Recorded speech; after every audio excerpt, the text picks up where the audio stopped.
This is a very serious crisis which has been brought on by the Indian aggression.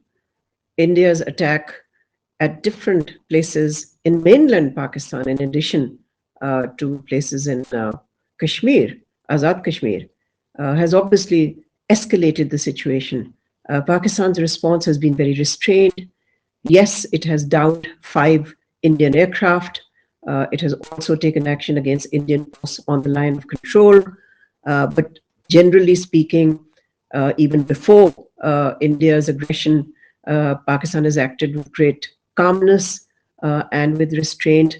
But clearly, that restraint is now being tested by the fact that India has not only attacked Pakistan, but 26 civilian lives have been lost in this attack. Civilians were targeted, and that has created anger across the country, which will compel Pakistan to act. Already, after the meeting of the National Security Committee, Pakistan has said it will act, and it has given the military the power to decide when and how to do that.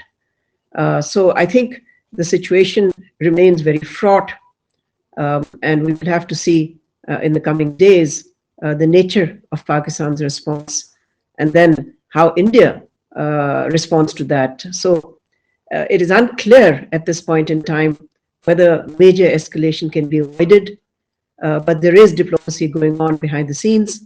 The United States is certainly involved. The Secretary of State, Marco Rubio, has been on the phone after the Indian attack. He spoke to Indian officials and to Pakistani officials. And I think it is trying very hard to see how it can diffuse this crisis.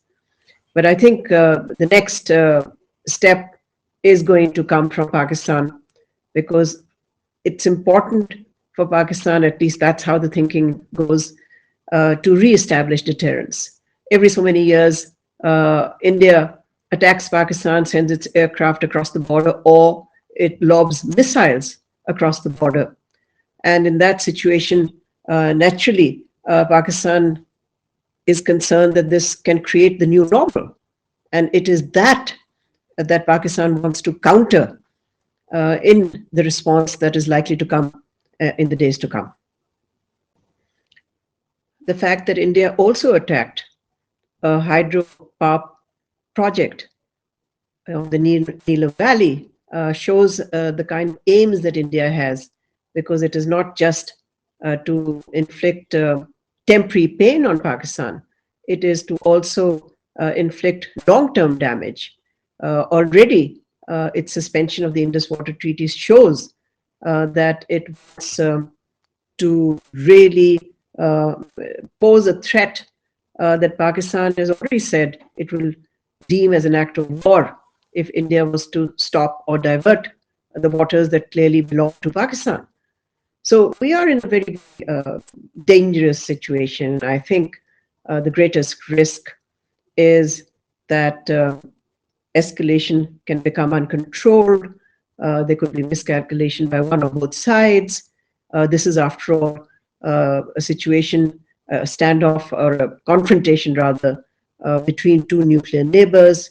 So there is clearly a need for the temperature to come down. And I think after this crisis is over, for the two countries to establish or re-establish and resume some form of dialogue, be it a back channel, but it's important because every so many years for the two countries to get into a crisis, this after all is the 5th crisis in the last 20, 25 years. So every 3 years or 2 years, if the two countries are locked in this crisis, that really is a situation that needs to be addressed.